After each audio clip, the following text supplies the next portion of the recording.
Bonjour tout le monde. Bienvenue dans ce nouveau vidéo en direct pour le jour 5, et oui déjà 5 de 7 de notre défi novembre en couleur. Alors, est-ce que vous trouvez jusqu'à maintenant que notre petite activité quotidienne met un petit peu de couleur, de lumière dans vos journées? Comment va votre expérience de méditation créative et dessin intuitif? On va attendre un petit peu pour être sûr que ceux qui sont présents puissent se joindre à nous. Pendant ce temps-là, prenez le temps de vous installer dans votre petit espace à vous. De bien créer votre petite bulle, que j'aime bien appeler notre bulle créative. Un peu comme quand on s'en va méditer, donc on s'isole. Si on ne peut pas tant physiquement, on peut s'isoler un peu dans notre esprit, donc en prenant une respiration.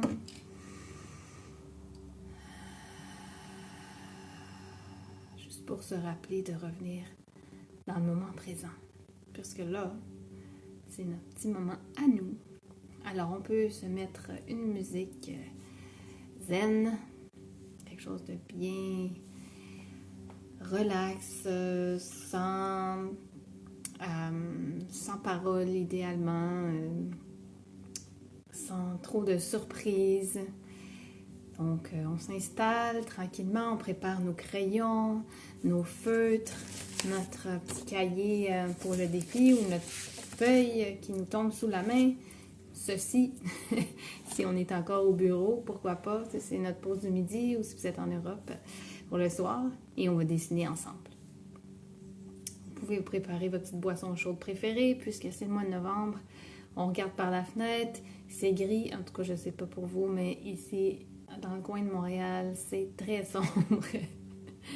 Ça sent l'automne et le froid, mais on est au chaud à l'intérieur et on a nos couleurs. Aujourd'hui, pour ce 5e jour, on va parler du bleu. Petit secret, c'est ma couleur préférée, mais je veux surtout pas que ça vous influence. On va voir justement qu'est-ce que ça signifie, cette couleur-là.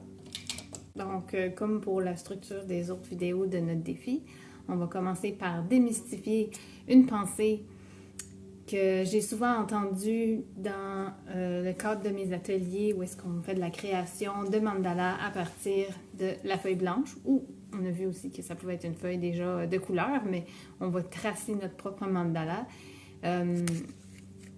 Donc, et on regarde aussi quelques techniques de coloriage.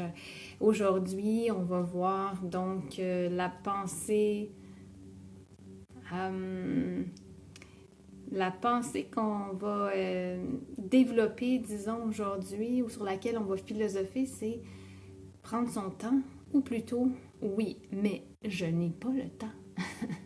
Ce n'est pas la volonté qui manque, mais ça ne rentre pas dans mon horaire.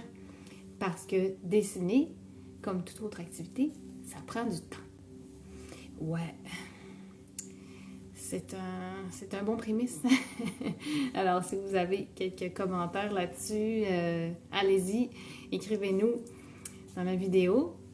On va parler de la couleur bleue et on va voir une technique de mise en relief. Donc, pour mettre de la lumière, il faut qu'on mette de l'ombre. C'est ce qu'on va voir. Oui, et oui. On a tous notre côté sombre. C'est le yin et le yang. C'est ça qui fait qu'on est complet. On cherche l'équilibre entre tout ça. Hein? Le soleil et la lune. Les Incas disaient la dualité andine, l'homme et la femme. Donc, voilà.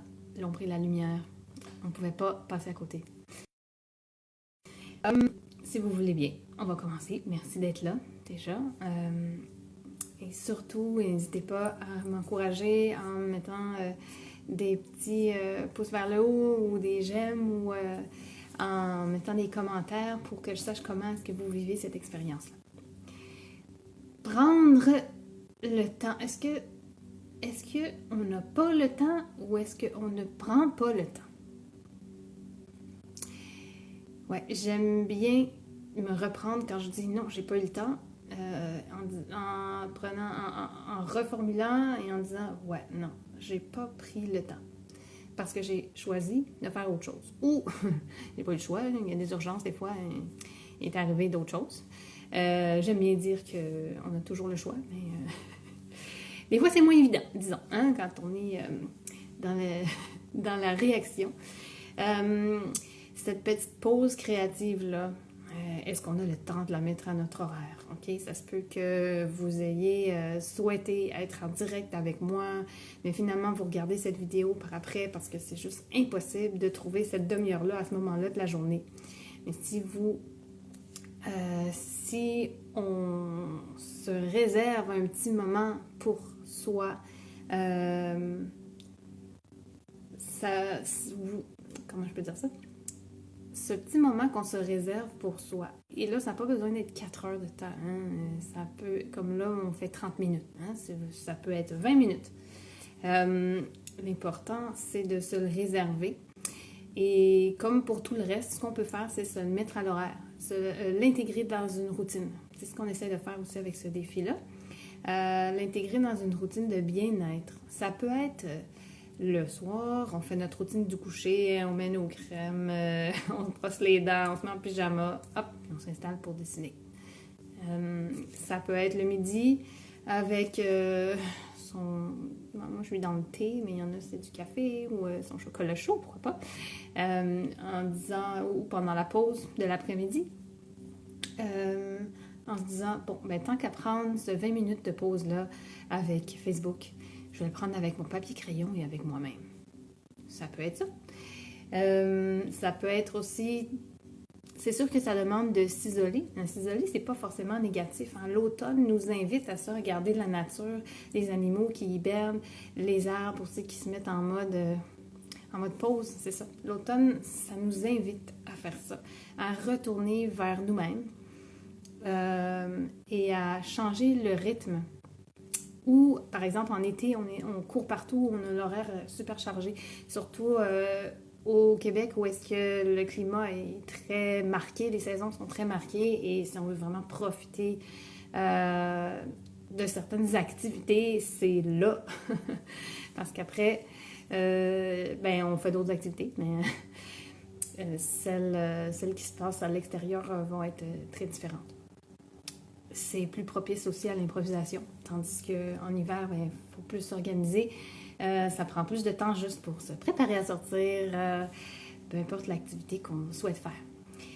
Alors, les saisons la nature nous propose de revenir un peu vers nous. Donc, l'automne, c'est vraiment le moment idéal pour l'introspection. Et l'hiver, bien sûr aussi, mais pour, disons, plus accepter, observer qu'est-ce qu'on a récolté de ce qu'on avait semé au printemps et faire un petit bilan pour, à l'hiver, mijoter et préparer de nouveaux projets. Donc, prendre le temps, ça veut dire aussi de retirer quelque chose qu'on avait l'habitude de faire ou qu'on n'a pas l'habitude, mais qu'on aurait pu faire. Qu'on décide de mettre dans la case non urgent ou non important. Et je vais vous suggérer une petite solution pour trouver du temps. En tout cas, avec moi, c'était vraiment, vraiment efficace. J'ai aussi à mon mari, j'en ai parlé, il y a une option sur nos téléphones cellulaires qui permet de voir ça fait combien de temps qu'on a passé sur telle ou telle application. Et ça nous permet vraiment de prendre conscience dans une journée, et même en faisant le calcul dans une semaine, combien de temps on passe sur certaines applications. Et là, on peut se questionner sur ce temps-là. Est-ce que je ne pourrais pas l'utiliser en faisant d'autres choses, comme en revenant vers moi, en faisant une activité qui me fait du bien, qui me détend et qui soit sans écran?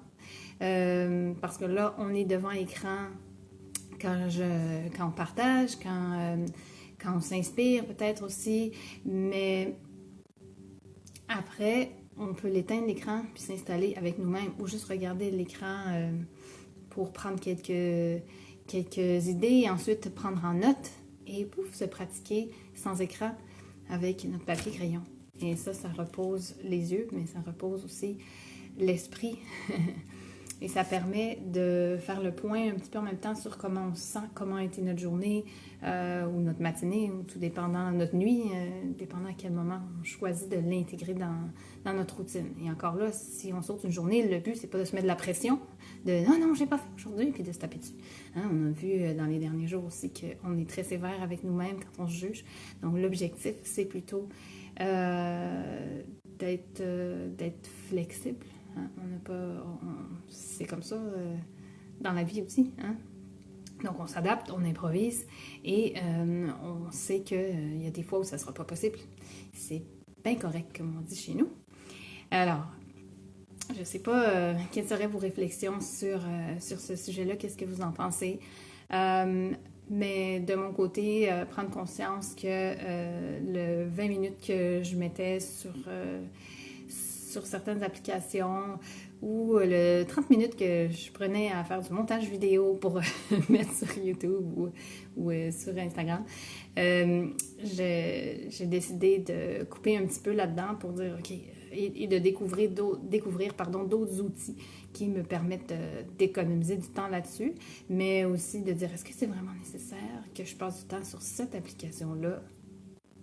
Ou bien je me limite, hein, je me dis, OK, là, j'ouvre cette application-là, 15-20 minutes, hein, Facebook, Instagram, le temps va vraiment vite quand on s'y met. Ouais, ça peut être une idée comme ça que je vous lance. On en fait ce qu'on veut, bien sûr. Moi, je suis là juste pour suggérer, observer avec vous, explorer.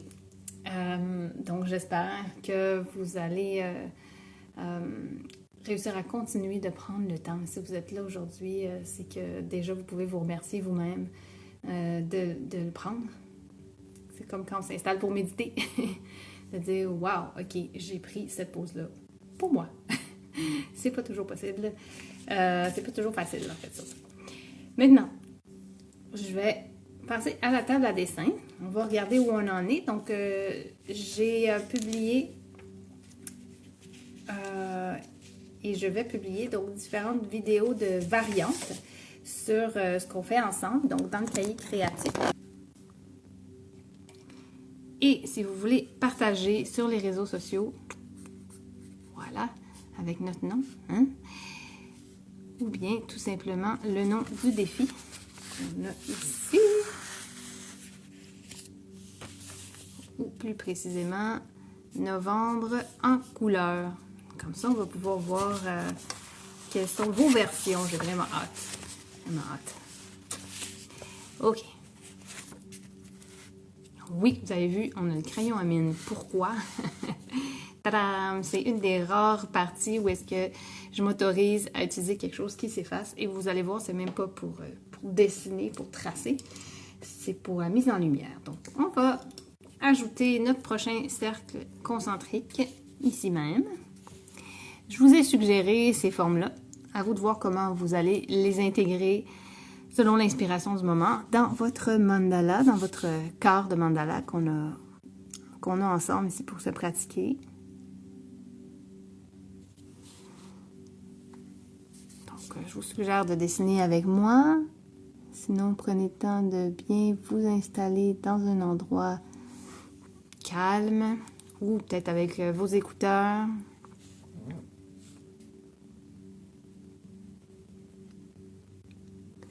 Et on n'oublie pas que l'objectif ici, c'est de prendre le temps et donc de prendre son temps.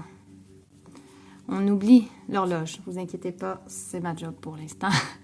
Je vérifie le temps pour vous.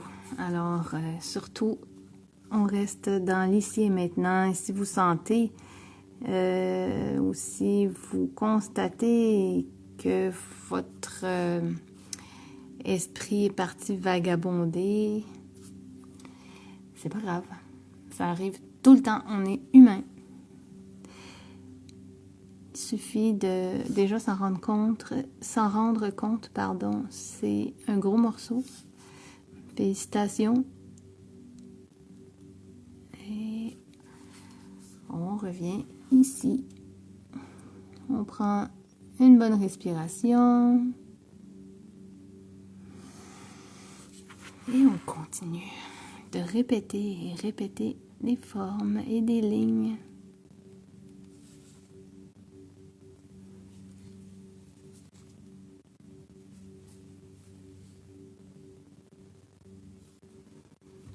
Si vous pouvez vous entourer de sons de la nature ou être proche d'une fenêtre, ça c'est toujours bénéfique aussi. Voilà, c'est comme ça que j'ai décidé d'intégrer nos petites spirales ici. Qui sont des formes que j'ai prises de doodling, là, de dessin intuitif, notamment qui sont très utilisés dans le Zentangle, qui est une technique, en fait une école de dessin intuitif des États-Unis qui a fait le tour du monde. Surtout pendant la pandémie, donc je ne sais pas vous, si la pandémie a joué a eu son influence sur votre créativité. Vous me raconterez. Si on prend un crayon de plomb, un crayon à mine, un graphite, qu'il soit aiguisé ou non, c'est pas important en fait parce qu'on ne va pas le mettre comme ceci sur le crayon. On ne veut pas voir les traces de crayon, on va plutôt le pencher. Notre but ici, ça va être de tracer de l'ombre. Parce que pour faire ressortir la lumière, on a besoin aussi de montrer l'ombre. Par exemple, ici,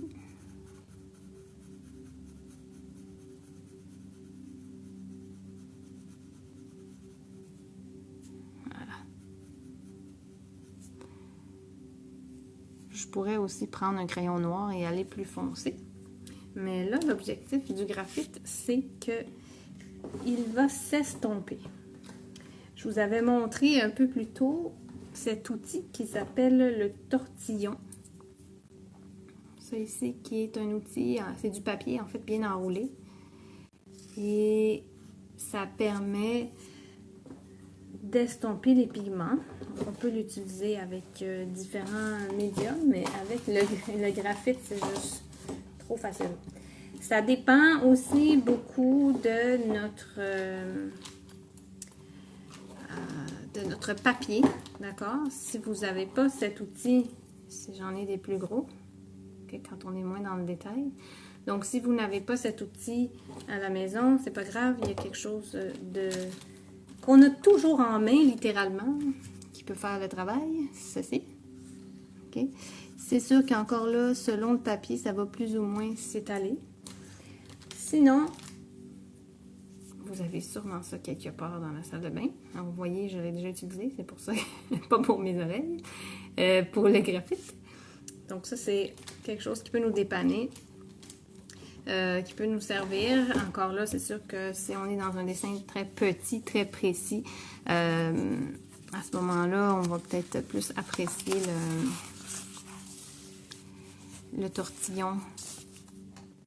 Parce qu'on l'utilise un peu comme un crayon, on est capable de diriger les pigments. Hop. Tout de suite, on a l'impression que ça fait une ombre portée et que ces motifs-là sont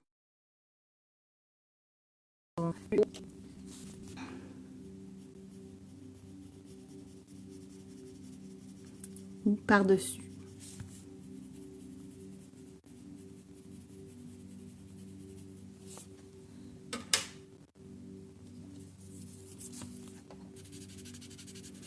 Et plus je vais mettre du graphite, plus je vais avoir un effet dramatique, hein, un contraste beaucoup plus exagéré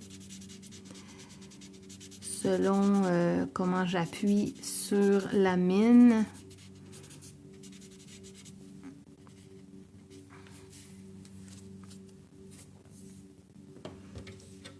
Ok.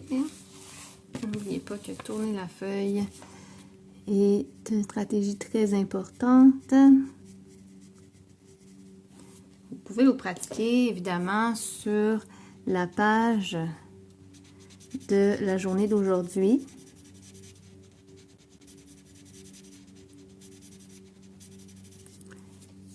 Et je continue même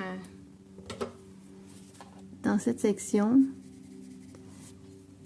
qui semble aller là, vers l'extérieur.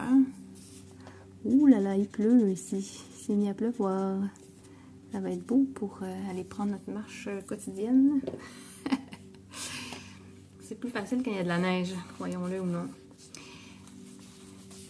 Alors, je peux aussi utiliser cette technique par-dessus les motifs déjà coloriés. D'accord? Par exemple, si je veux que ce pétale semble par-dessus l'autre, encore là, c'est plus facile d'en mettre moins et d'en ajouter que d'en mettre beaucoup. Je vais chercher un tortillon un peu plus fin parce que ces lignes-là sont plus petites. Bon, vous allez peut-être mieux voir comme ça. Donc, ça fonctionne aussi par-dessus la couleur. Ça, c'est pas un problème parce que ce soit de l'aquarelle en autant qu'elle est sèche, que ce soit des crayons aquarellables, pardon, des feutres, des crayons de bois.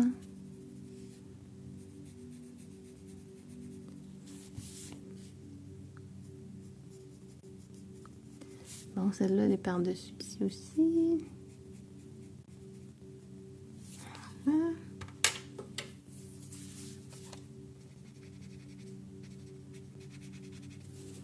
Les tortillons, on peut en trouver en ligne dans les boutiques d'art et artisanat. Si vous avez besoin d'informations par rapport à ça, n'hésitez pas à m'écrire, puis je vous enverrai des liens. Voyez-vous la différence? Déjà, on a l'impression qu'il y a une ombre, ça crée une ombre portée. Et c'est infini. On peut ajouter ça partout où on veut. Par exemple, ici, je mets juste d'un côté. Si vous voulez, vous pouvez faire tout le tour. À vous de jouer avec pour voir ce que vous en pensez. Idéalement, on choisit une source de lumière et on la respecte.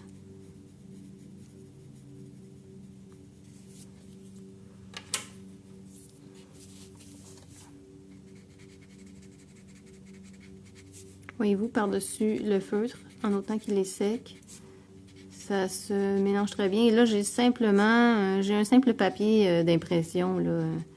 C'est pas... Donc, ça peut être plus intéressant aussi sur les papiers qui ont peut-être un peu plus de texture. Si je veux que ça soit plus dramatique, je peux repasser.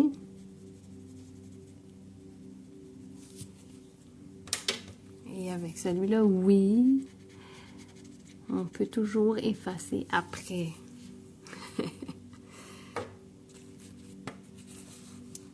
Je vous laisse continuer d'explorer ça.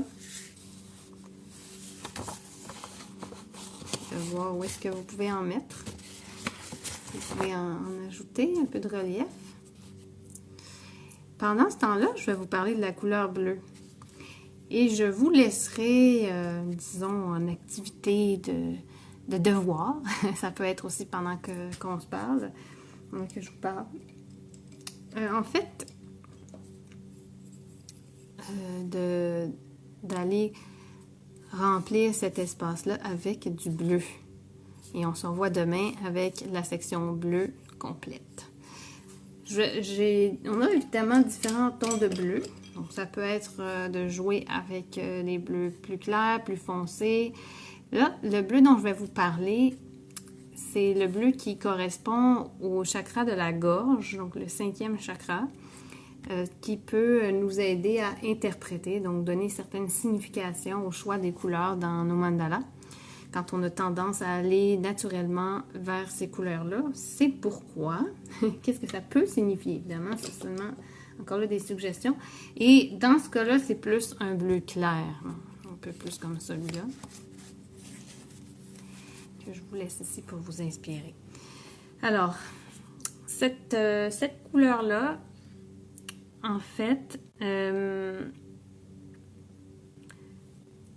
pardon, est associée, comme je vous disais, au chakra de la gorge.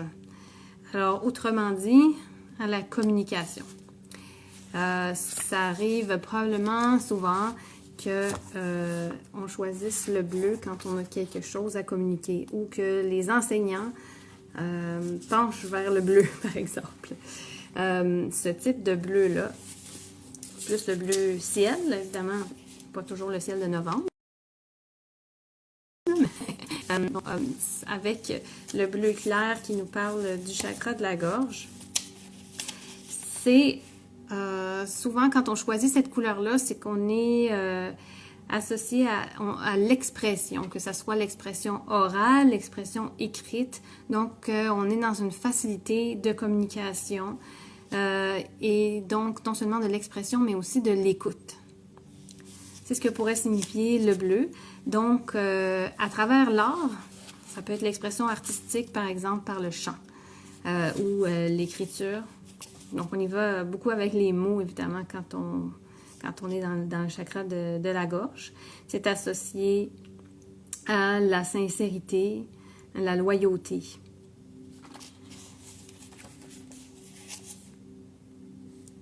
Comme c'est une couleur plus sombre. Hey, bonsoir! Ça fait plaisir de vous avoir avec nous en français. Eh bien, bienvenue. En fait, aujourd'hui, on est en train de terminer notre vidéo du 5e jour du défi de novembre en couleurs. Donc, on a vu une couleur chaque jour et on l'intègre dans notre mandala. C'est ça qu'on est en train de voir. Alors, c'est notre petit cahier créatif. Et dans les dernières vidéos, on a vu quelques techniques de mandala aussi, de couleurs. On a démystifié certaines paroles, certaines pensées par rapport au mandala, notamment, et au dessin intuitif. Puis là, aujourd'hui, on a vu comment trouver du temps dans son horaire pour s'installer, pour dessiner de façon intuitive, sans trop réfléchir. Et comme ça, s'exprimer, faire un retour vers soi, se retrouver un peu, comment réussir à intégrer ça dans notre horaire.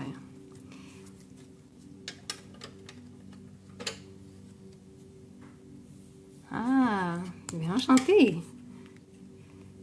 Je suis enseignante de français aussi, donc je l'ai enseigné, en fait, j'ai enseigné au Pérou. Donc, ici, je vous suggère des petites formes de spirales avec mon feutre bleu pour intégrer là-dedans. Est-ce que tu veux nous dire, pour toi, le bleu, ça te fait penser à quoi? N'hésitez pas à le marquer dans les commentaires. Il est très pâle, je ne sais pas si vous voyez dans la caméra mon bleu.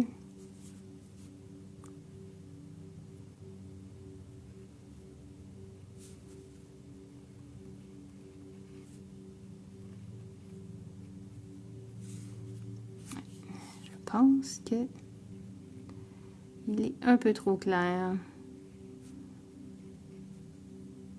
Mais on fait avec, hein? On a appris qu'avec le dessin intuitif, on accepte ce qui se passe.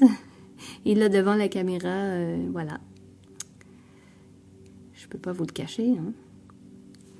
On a un petit problème technique de crayon trop pâle. Mais ici, remplir avec des spirales, c'est quelque chose de très agréable. Ce que je vais faire, c'est que je vais repasser par-dessus avec un bleu un peu plus foncé. Voilà. Je pense que vous allez mieux voir. Ou peut-être que je vais en mettre juste un petit peu plus foncé, tiens. sans couvrir toute la surface.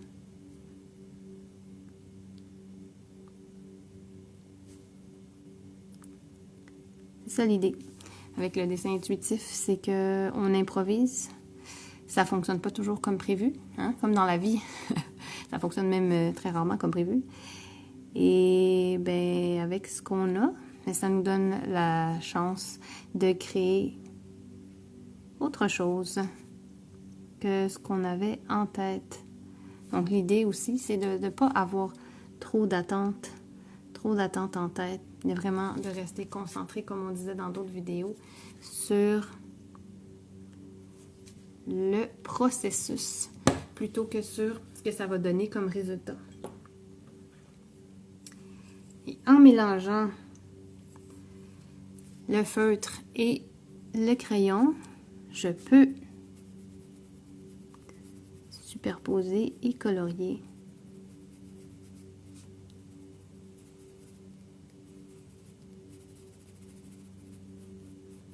Encore là pour ajouter un effet de profondeur.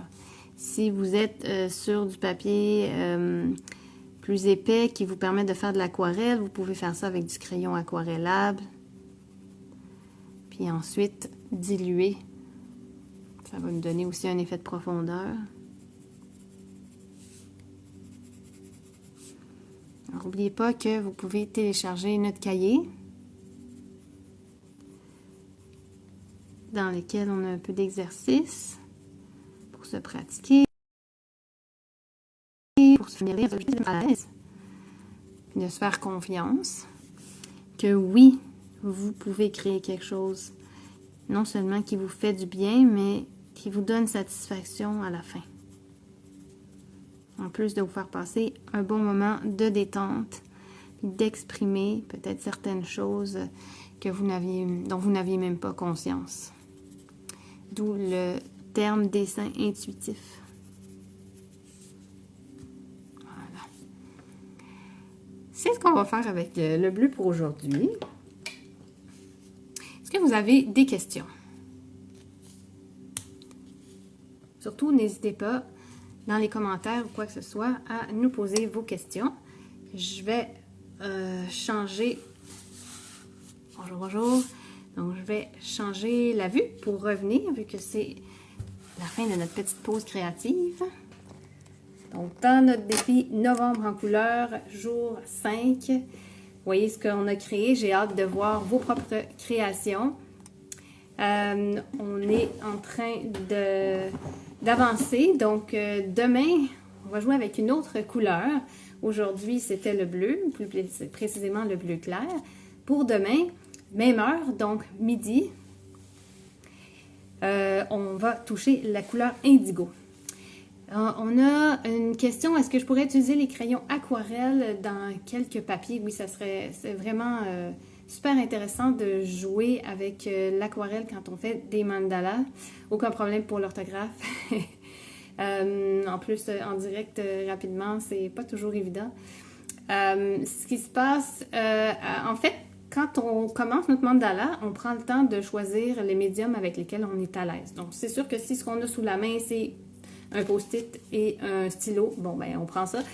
Si vous aimez déjà travailler à l'aquarelle, peut-être, ou au crayon aquarellable, vous pouvez vous installer sur du papier canson ou du papier à relief exprès pour l'aquarelle. Puis à ce moment-là, ou au moins un carton relativement épais, si vous n'en avez pas sous la main exprès.